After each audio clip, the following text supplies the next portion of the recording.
Hello, today I've come on to share a small haul and I'm also going to make a project using these stamps.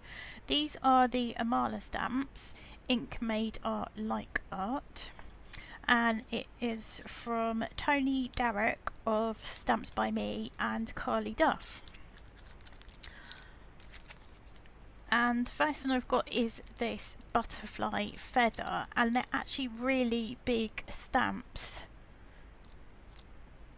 So they will really nicely fill a journal page quite easily.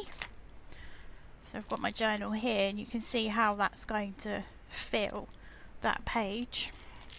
Yeah, so that's the first one, butterfly feather. And this one is rock chick. Again, really big stamp.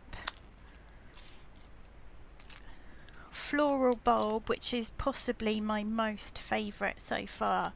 Again, huge stamp that will be an awesome journal page. And Daydreamer. So I just love this face in amongst all the Zentangle. Again, a really good size stamp as well.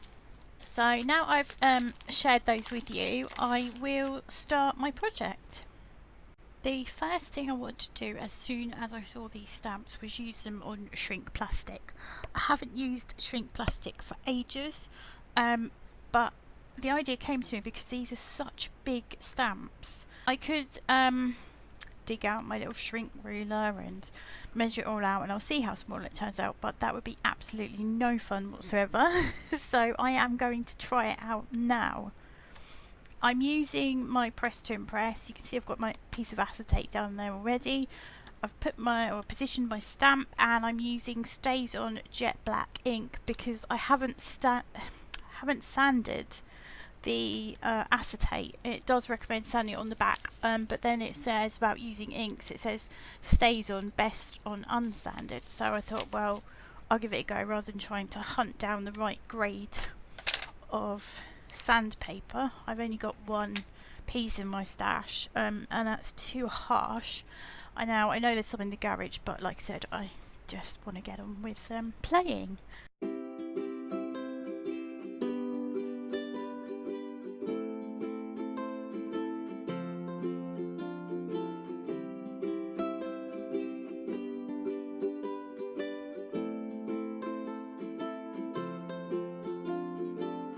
So you will have seen that this it did stick to the stamp, which I did expect because it's a brand new stamp. As you can see, it's come out and it's not too bad actually. Now obviously because it is acetate, I need to be a bit selective about which pens I use because obviously some of them won't stick to the acetate, they'll just slide off. I've got my Sharpies because they are permanent obviously, and I'm also using Posca.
I thought that I would give a measurement just before I shrink it. As you can see, it's all coloured. I've cut it out and I've put a hole in it as well. And it is, now bearing in mind I've cut this quite roughly, so it's about 7.5 inches, which is about 19 centimetres. I've got my heat mat. Excuse the mess because it's really scruffy. I keep saying I need to get a new one, but then I end up buying lots of nice stuff, and a heat mat is boring. I'm going to use my knife just to manipulate the plastic as it shrinks.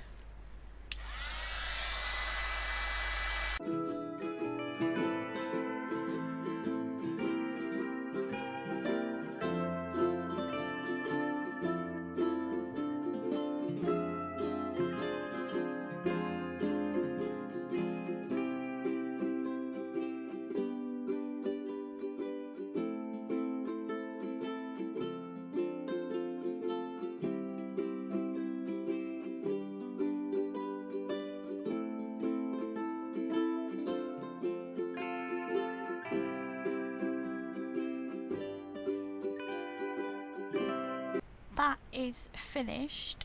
It's far from perfect, so I'm not sure what happened there. I might have overheated it, or maybe it was split. There's a few little bubbles there as well, and another sort of crack down there, but actually it kind of adds to the look of it. So it's obviously an old style light bulb, and yeah, I'm quite pleased with that, to be honest. And I've still got the hole in it, so I can attach it to the project that I'm making. The Poscas are all dry. I did check that they were dry before I took the heat tool to it, and I'm quite chuffed because obviously I've done that on the inked side, so when you turn it over you can still see that detail from the actual stamp. Yeah, this sort of, like I say, it's sort of a bit wrinkly round there, but I really like it like this. It looks old, so I'm chuffed with that. I'm going to go back over this one with some VersaFine Onyx Black, and because I've left my stamp on the Press to Impress, it means I'm going to go back in exactly the same place.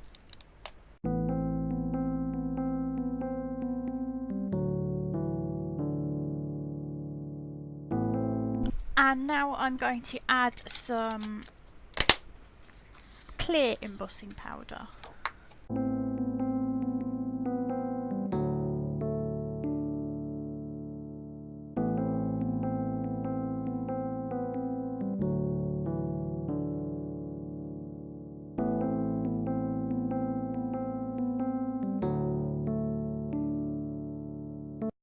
One thing I forgot to do was measure the light bulb and see what size it is now we've used the shrink plastic. So it is approximately 8 centimeters. So that is, it's really hard to see with this ruler. It's about 3 1/4. So that is how much it's obviously shrunk down by. I finished colouring the one that I stamped out and embossed. That is done, and I have worked out that this will, using the acetate for the stamp, this will roughly fit on this DL card. Now it does come off the edge slightly, but I'm not worried about that. So I'm going to use archival ink and stamp that up.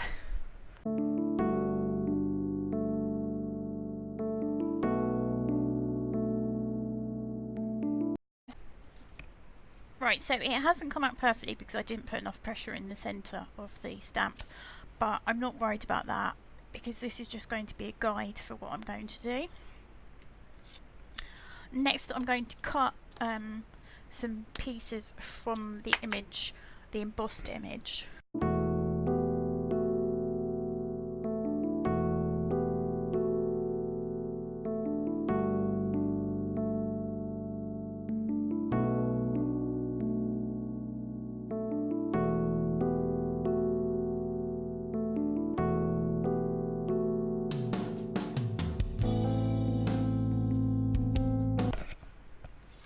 Okay, it's probably fairly obvious what I'm going to do with this now.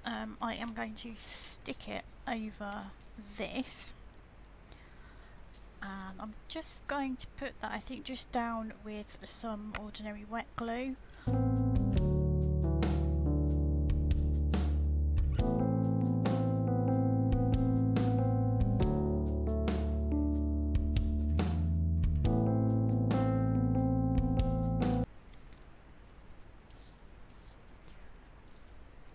I've cut those out. As you can see, some of it was a bit tricky, but I think it was worth it. And I'm going to stick those to the card with some 3D foam.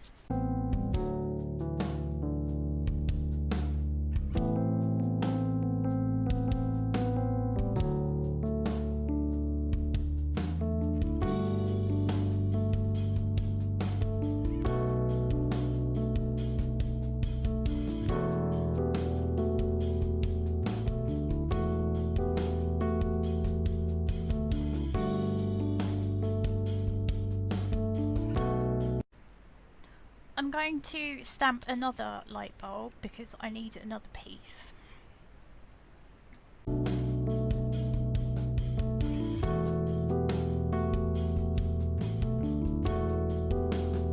You can see that I have stamped just the screw base, and I'm going to colour that in with the Posca pens again.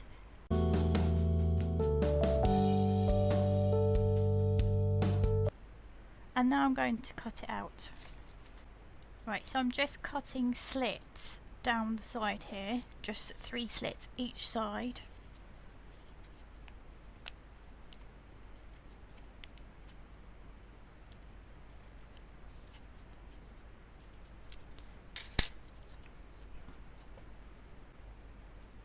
I've had to root around in my jewellery stash, and I've got some cord here. It's got a really nice finish to it. It's like a satin finish, and it's quite thin. And I'm going to wrap that around the light bulb base. I'm just going to fix it there with a bit of double-sided tape.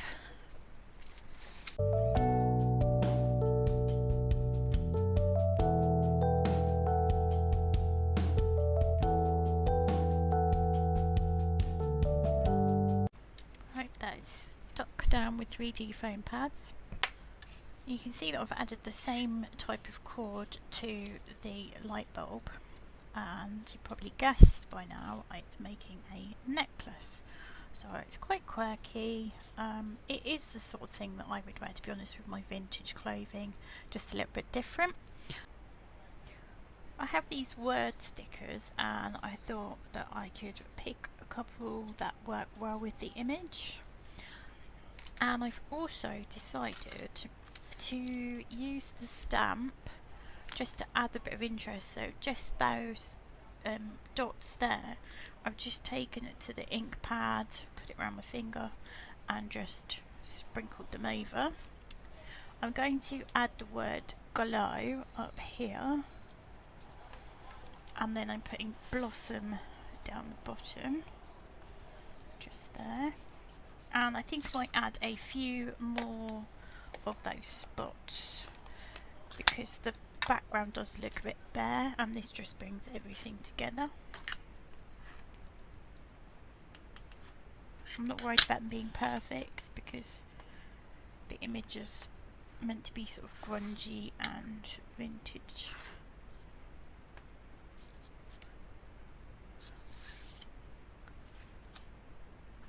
I think that will do.